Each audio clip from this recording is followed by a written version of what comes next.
Now, as we look at the wildest news stories and rumors you need to know, including WWE going all out to protect a wrestler's safety, the real reason why WWE has changed R-Truth's name, WWE realized they made a huge mistake, WWE has been called out for hypocrisy, an AEW wrestler calls out WWE fans, Dominik Mysterio visits Eddie Guerrero's gravesite, why Becky Lynch's daughter was forced to leave Money in the Bank, and much more. Now, first story looks at WWE going all out to protect a wrestler's safety. Now, our top story today takes a look at the precautions WWE are taking in order to protect Roxanne Perez due to a recent incident with an individual on social media. A user on X set up an account that was focused on the demise of Perez, and he appeared to be counting down to a specific date. Additionally, the X account would dox Perez's personal information, including a home address. But WWE took immediate action on the situation, and during Perez's meet and greet yesterday, WWE did everything they could to make sure that Perez was safe and comfortable. According to Fightful Select, extra security measures were implemented for the meet and greet, and thankfully, nothing out of the ordinary occurred.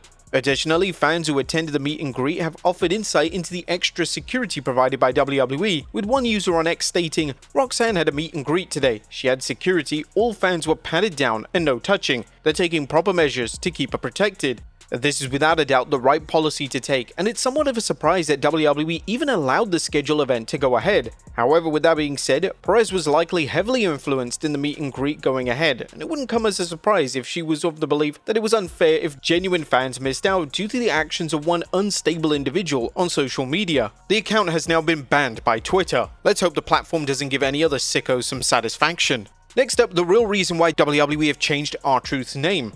Now, fans were somewhat surprised when it was revealed that R-Truth would be using his real name moving forward. Ron Killings has been used for the majority of his work outside of WWE, and it's unusual to see a wrestler revert to their real name this far into their career. Now, the real reason as to why Killings has done this is because he asked for it directly, and it will allow him to use the name immediately when he leaves WWE. This report comes from Figure 4 Online, which stated, Ron Killings did ask for the name change to his real name as part of his new deal, as many had suspected. The advantage is that when the new deal ends, he will have had TV time as Ron Killings and then can go straight to using that name on indies and for personal appearances. This is an incredibly smart move from Truth, as we already know that this WWE run is going to act as his final run. Now the Ron Killings name is going to have a ton of equity attached to it when he eventually leaves the company. Killings really played WWE at their own game in this situation. It was reported yesterday that he practically ghosted WWE, and numerous names, including Teddy Long, stated that Killings was happy with the WWE outcome and he was ready to explore new options. He didn't come across as desperate, and WWE were forced to reach out to him due to fan demand as well as talent outcry. Killings ultimately had all the power, and the WWE veteran deserves a ton of praise for standing his ground and knowing his worth. Next up, WWE realized they made a huge mistake. And Nick Khan rarely gets involved into day-to-day operations at WWE. However, when it came to the return of Ron Killings, Khan didn't have any choice. According to a new report from Fightful Select, Khan had to take over negotiations to sort things out, and this is when things opened up and Killings agreed to return. If there was any doubt remained, we have some more evidence of the R-Truth situation not being an elaborate masterminded work. Fightful spoke with a higher-up in WWE today who confirmed our order of events as reported, including Nick Khan taking over negotiations. In fact, we were told that when Truth had initially been approached for a return, that he didn't seem to entertain the calls. When Nick Khan took things over, things opened up. It was also reiterated to Fightful that Truth's initial departure wasn't a work. We were told that it's rare that Nick Khan gets involved in negotiations, but this one was important to the company and the locker room. Truth even made mention on social media that this whole thing was not a work. This was all genuine, even though Triple H hinted that this was all a part of a storyline. A Fightful Select report added that a higher-up within WWE said that the roster is ecstatic regarding Killings' return. The higher-up said that Truth being bought was something that they viewed as a good sign that the roster and fan response being listened to overcame everything else. As one would expect, the roster is ecstatic about R-Truth being back with WWE. Now, it seems that WWE really knew that they effed up in this situation when they released R-Truth in the first place. As PW Insider also reported, WWE made a mistake as they cut someone based on math and realized after that they had upset not only the audience, but more importantly, the entire realm of their locker room, many of whom privately made their feelings known as much as some did publicly, so the company course corrected. This doesn't mean that every talent will get a reprieve when the company cuts them, but Truth as a performer and locker room stalwart was a unique case. Now, it was of the utmost importance for WWE to bring R-Truth back, not just because the crowd would have continued to hijack key segments and matches, but it evidently caused a lot of friction between WWE management and talent backstage. To fire such an iconic name that was friends with just virtually everyone backstage is never going to go down well, so WWE needed to bring him back to win back the locker room. I mean, after all these reports, do you genuinely believe it was still a work? Of course not. WWE knew they effed up big.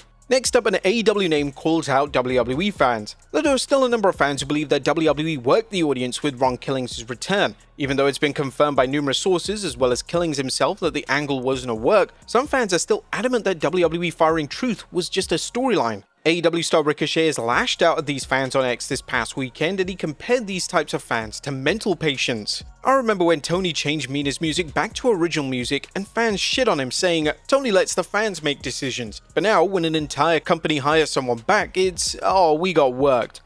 Bunch of mental patients. Now, whilst this is somewhat in character for the AEW talent, it's only natural that wrestlers can see the issue with WWE implying that this was all a storyline and a work. WWE released other wrestlers at the same time, and to imply their releases were genuine whilst one was fictional is a very odd move that doesn't make a lot of sense at all. I mean, if it was really a work, are we going to see the return of Carlito and Sarah Logan? Next up, Triple H did not run Worlds Collide. Worlds Collide received widespread praise from fans and critics alike. As well as the in-ring action, praise was offered for the production of the show, with specific mentions of how the show felt completely different to a standard WWE Premium Live event. Now, it turns out that Worlds Collide wasn't a Triple H-led production. For this specific event, Triple H allowed Jeremy Borash to run the show, and that's according to a new report from PW Insider.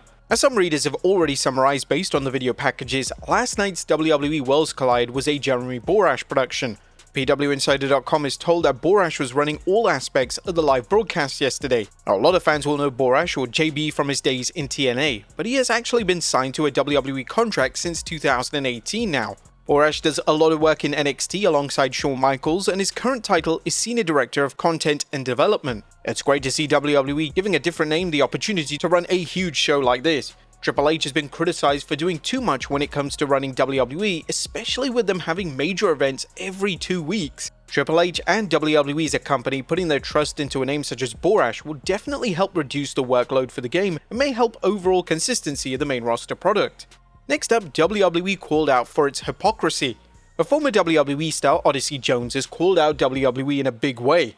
WWE cut ties with Jones following an accusation of domestic assault, and in the aftermath, Jones has been very vocal about his career being over following WWE's actions. He's now called out WWE's hypocrisy in bringing back Nikki Bella. Bella's ex-husband was arrested last year, but he accused Bella of being the true abuser in the relationship. Jones will call out WWE via X by stating, "So it's not the situation, it's just the person involved. Noted." It's worth noting that the post on X has since been deleted. Next up, Dominik Mysterio visits Eddie Guerrero's gravesite. Last month, Dominik Mysterio revealed in an interview that he wanted to visit Eddie Guerrero's grave with the Intercontinental title, and this weekend, Mysterio did just that. Mysterio took to X to show a photo of Guerrero's grave, and Mysterio had placed the Intercontinental title at the gravesite. Now, it must have meant the world to Mysterio to be able to do this, and Mysterio continues to honor Guerrero's legacy with his work in WWE.